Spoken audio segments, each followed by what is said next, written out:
Bismillahirrahmanirrahim. Lanjutkan bab yang selanjutnya.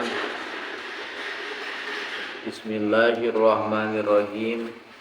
Faslun, adapun pasal selanjutnya, syurutul wudu'i, adapun syarat-syaratnya wudu, asyaratun 10.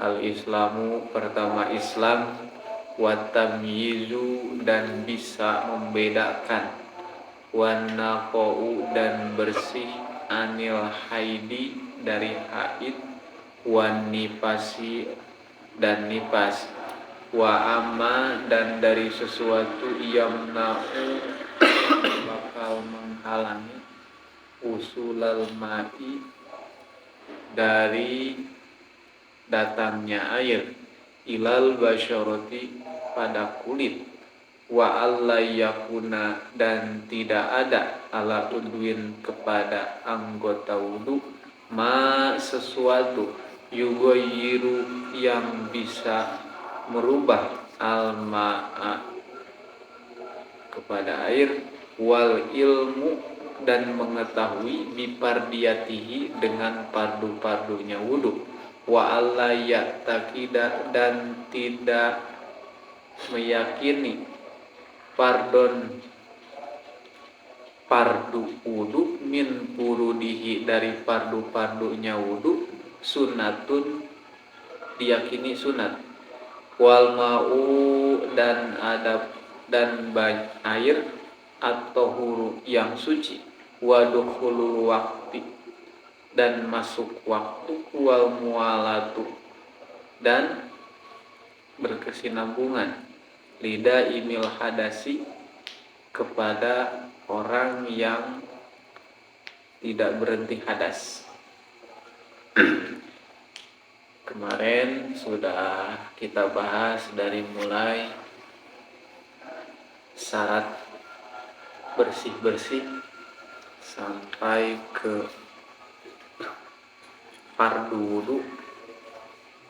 Sekarang pasal ini menjelaskan syarat-syaratnya wudu. Syarat itu di luar wudu. Kalau rukun wudu berarti bagian dari wudu. Kalau syarat di luar wudu. Syarat wudu apa? Ada 10. Pertama, sahnya wudu itu karena orang Islam. Jadi orang kafir nggak sah. Karena orang kafir keyakinannya selain daripada orang Islam itu nggak bisa wudu, nggak bisa sholat. Karena yang membedakan syarat sahnya sholat itu karena wudu, dan wudu bisa dilakukan itu adalah salah satu alat ibadah, bagian dari ibadah untuk orang Islam. Yang kedua, wat tamyizu. Tamyiz itu bahasa Sunda nama hideng. Ana kalau sudah bisa membedakan mana sesuatu yang benar, yang salah, dan bisa disiplin, mulai bisa memahami, itu disebut tamyiz. Batasan tamyiz itu kayaknya kebanyakan dari mulai usia 7 tahun dan tamyiz. Bisa membedakan. Terus yang ketiga, warna anil haidi, kalau perempuan itu harus suci dari haid. Jadi sahnya wudu itu karena udah hadas dulu. Bahasa nako itu bersih setelah, bukan dicuci, tapi bersih sudah hadus mandi wajib haid, gitu. Baru bisa wudu. Wanipasi, atau dari nipas, setelah melahirkan. Wa amma, dan dari sesuatu yamna'u, yang bakal menghalangi, usulal ma'i, datangnya air, ilal basyarati, pada kulit. Nah, ini anggota wudu yang wajibnya sebelum wudu makanya harus dibersihkan dulu, kayak bekas pulpen, bekas cat, bekas tip X kalau yang pelajar nih ya, atau bekas apa saja yang bisa menghalangi sama kulit, kayak lem gitu ya, lem lagi ngelem gitu, terus keburu zuhur, terus tiba-tiba mau wudu, tolong bersihkan dulu lemnya, karena itu bisa yamna'u usulal ma'i, bisa menghalangi ketika air datang kepada anggota wudu, pada kulit. Nggak sah, nggak sah. Nggak sah wudunya. Pertanyaannya, kalau bekas pulpen itu gimana? Itu ukurannya kecil, Pak, kemungkinannya. Kalau ukuran kecil ya, nah itu nggak ngerubah nggak kayak bentuk kulit. Contoh kalau lem digini kerasa ya, digini tuh kerasa. Kalau ditekan tuh lem kerasa. Satu kerasa bentuknya, nempelnya, kedua bakal nggak keras gitu. Tapi kalau kayak bekas pulpen itu kan fleksibel, kecil ya, dan ke tekstur tangan juga nggak berubah kulit ya. Tapi kalau pulpennya banyak gitu kayak sampai ke warna ya beda lagi itu ceritanya. Tapi kalau untuk sedikit, yang kalau misalkan kita nggak, tapi bagusnya dibersihin dulu. Usul al-mail al-basyarati, karena itu bisa mencegah datangnya air pada kulit di bagian anggota wudu. Wala yakuna, dan tidak boleh alal udwin kepada anggota ma yugayyirul ma'i, sesuatu yang bisa merubah kepada air. Contoh, airnya kita habis tinta ya, tintanya misalkan di sini belum dibersihin, kita langsung wudu, begitu hidupin keran, terus kita ngumpulin air dan kalau misalkan dikumpul itu bakal airnya jadi berubah, karena misalkan tinta merah, atau kalau di sini bahasa jafaran ya, jafaran itu lebih ke lentur, jadi kalau misalkan kena air itu jadi lentur, jadi merah. Mayu gajirul may, begitu air diginiin itu airnya jadi berubah, kalau nggak hitam berarti ngikutin warnanya gitu, kalau warnanya merah berarti jadi merah, itu nggak boleh, dibersihin dulu. Wal ilmu, dan mengetahui bifardiyatihi, dengan fardu-fardunya wudu. Fardu wudu ada berapa? Ada 6. Niat, membasuh muka, mencuci kedua tangan, mengusap kepala, mencuci kedua kaki, tertib. Wajib wudu wal ilmu bifardiyatihi.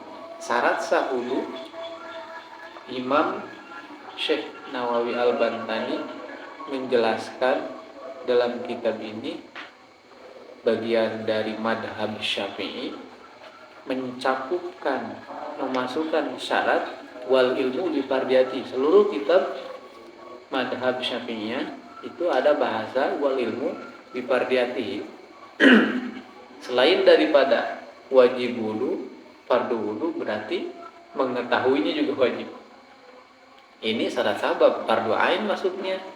Jadi kalau misalkan nggak paham wudu, nggak tahu tentang wudu sama sekali, taunya wudu gitu aja, cuci muka, cuci tangan, kemungkinan besar nggak sah wudunya, nggak sah sholatnya, batal sholatnya, pegang Al-Quran juga batal, nah ini juga nggak berfadilah. Fikih syarat sabab ini. Fikih itu syarat sabab. Kalau misalkan fikihnya nggak sah, ngerembet ke yang lain juga nggak sah. Gitu. Kenapa dibilang syarat, masuk ke syarat? Berarti penting. Makanya kan hukum fikih itu di hukum permasalahan usul fikih ada apa? Syarat, sabab, masalah, mawani, mafasid. Gitu. Kalau syarat sababnya mencukupi, berarti masalah. Tapi kalau kurang sabab, ada mawani itu penghalang, Syarat iya, sabab iya, tapi ada penghalang nih daripada kayak misalkan itu lagi wudhu, ada penghalang, syaratnya udah beres, sababnya udah, ada air, terus ada yang kurang apa? Misalkan ini kurang paham, wah ini mau biar jadi penghalang tuh buat kesempurnaan fikih, sah, apa sih jadinya? Ini penting dipelajari ilmunya dulu tuh, ya jangankan ibadah, kerja aja ada trainingnya dulu, ada seleksinya dulu. Nah, gitu. Wa alla ya'taqida fardun min furudihi sunnatun, dan gak cukup daripada itu. Jangan mengira ketika kita menyangka bahwa cuci tangan itu bagian dari sunnat wudu juga batal wudunya. Jadi bisa membedakan nih mana fardu wudu dan mana sunat-sunatnya wudu. Gak semuanya bisa dibilang itu wajib dan gak bisa disangka semuanya itu sunat.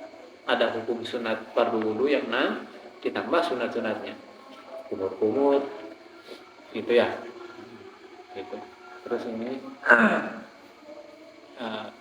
basuh hidung, apa sebelum wudu ada cuci tangan, ada sebagian wudu yang apa sampai ke musab leher, terus taslis 33 ditambah, kadang ada yang 6, ada yang 9, saking penyempurnaannya wudu.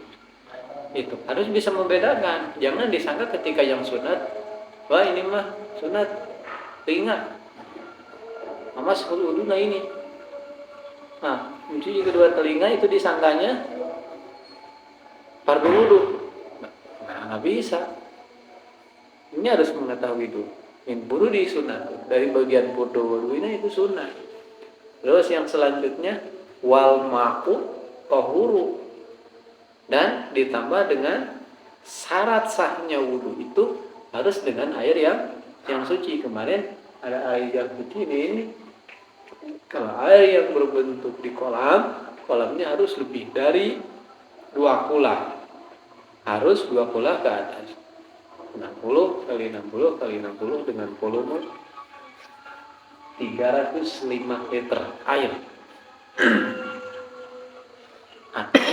Air, jenis air yang kemarin disebutin, ada air sumur, ada air laut, ada hujan. Yang penting mencakup, tidak boleh merubah warna dan sifat-sifatnya air, gitu. Kalau airnya berubah dengan segi warna dan baunya dan rupanya, itu udah berubah total 3 syarat itu, berarti itu udah jadi air berubah, tidak air najis. Nah terus wadukhulul waqti, dan masuk wudu. Makanya kenapa di niat wudu itu istibahati sholat, karena salah satu untuk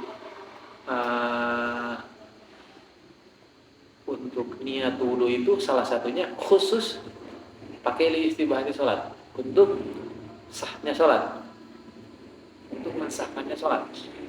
Hanya di sini ada bahasa wadukhulul waqti, ketika udah masuk waktu, nah kita langsung bisa wudu. Wal muwalatu itu tului-tului bahasa istilahnya tului-tului. Muwala itu berkelanjutan. Kalau dari mulai wudu nggak ditinggalin dulu gitu. Walaupun muwala itu nggak membatalkan wudu, tapi syaratnya wudu. Kita lagi wudu udah pakai tangan, keluar dulu, merokok dulu gitu, udah beres baru lanjutin lagi. Setelah sejam kemudian baru lanjutin lagi ke telinga atau ke kaki. Nah bisa, harus berkesinambungan terus-terusan, nempel. Begitu beres kepala langsung ke, misalkan dari muka langsung ke tangan kanan langsung nempel ke tangan kiri langsung ke rambut, usap kepala. Habis usap kepala langsung ke telinga tanpa sunat, langsung ke kaki kanan, langsung ke kaki kiri, langsung doa tutup. Itu mualah. Jangan ketika kita wudu tinggalin dulu sampai kering. Pertanyaannya, batal nggak? Boleh nggak wudu tinggalin dulu? Boleh, sebetulnya nggak batal.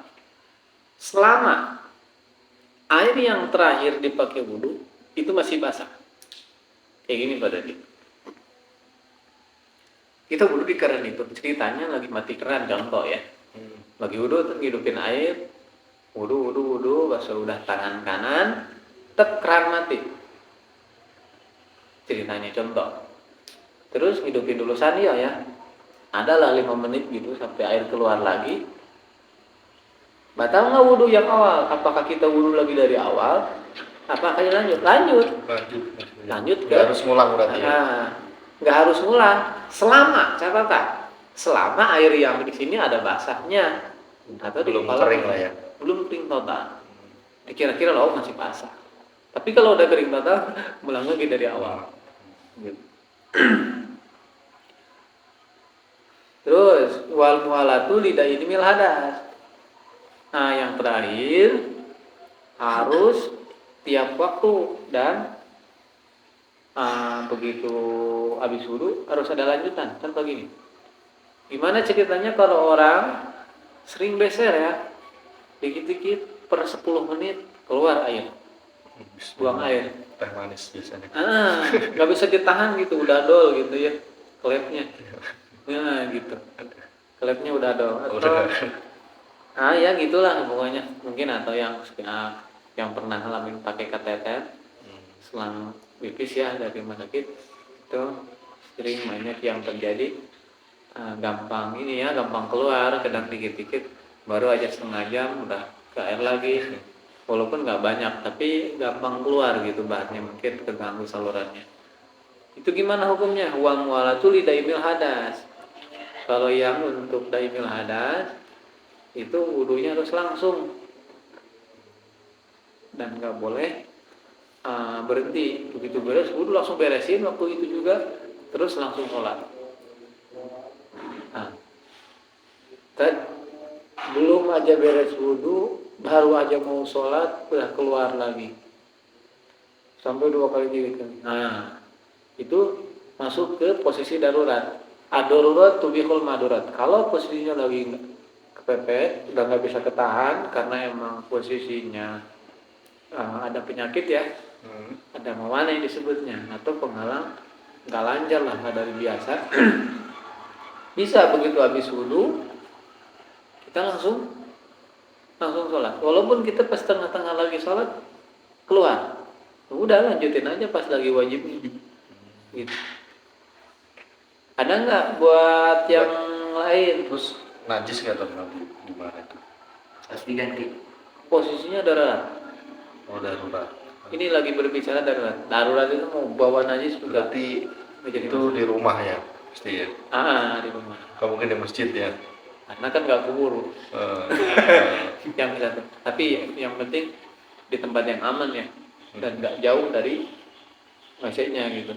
Kan kalau misalkan daimul hadas itu yang beser yang ada penyakit, masa harus lari dulu, makanya langsung aja sholat di situ. Ini ceritanya lagi darurat Mbak, di mana aja yang penting bisa terjangkau, waktunya terjangkau gitu, nggak mepet gitu. Kalau misalkan langsung lagi ke masjid, jaraknya ke jauhnya keluar mulu lah, keburu keluar mana ini jalan.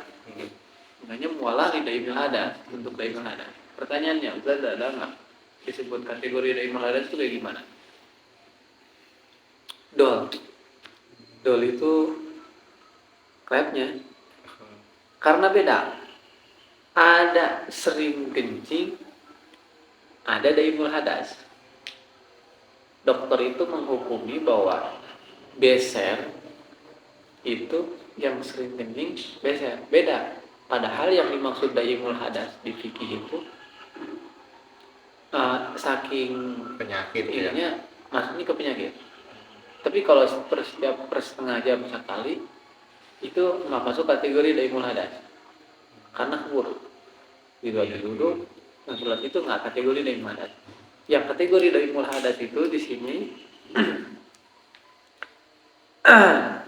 ya gitu. Jadi ada penyakit yang emang nggak bisa ditahan, sakit. Kalau pengen kencing ketahuan bisa lari dulu. Tapi kalau misalkan daimul hadas itu posisinya kadang nggak kerasa gitu, tiba-tiba Ya, udah benar-benar. keluar gitu. Lost. Susah. Os, susah itu.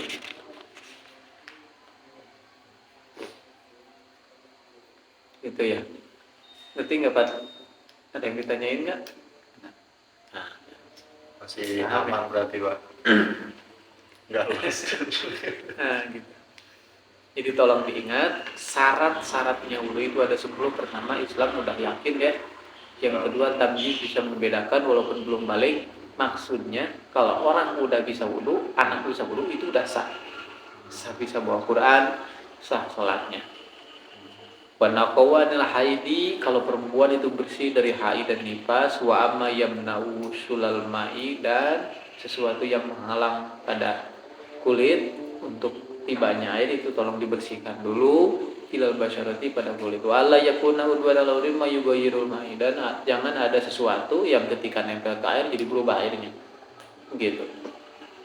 Wal ilmu bi fardiyatihi, dan mengetahui dengan fardu-fardunya wudu. Wa alla yataqida, tadi tidak boleh meyakini bahwa ketika bagian dari fardu itu dihukumi sunat atau sunat dibikin wudu. Dan yang selanjutnya adalah tadi harus dengan air yang suci dan mensucikan.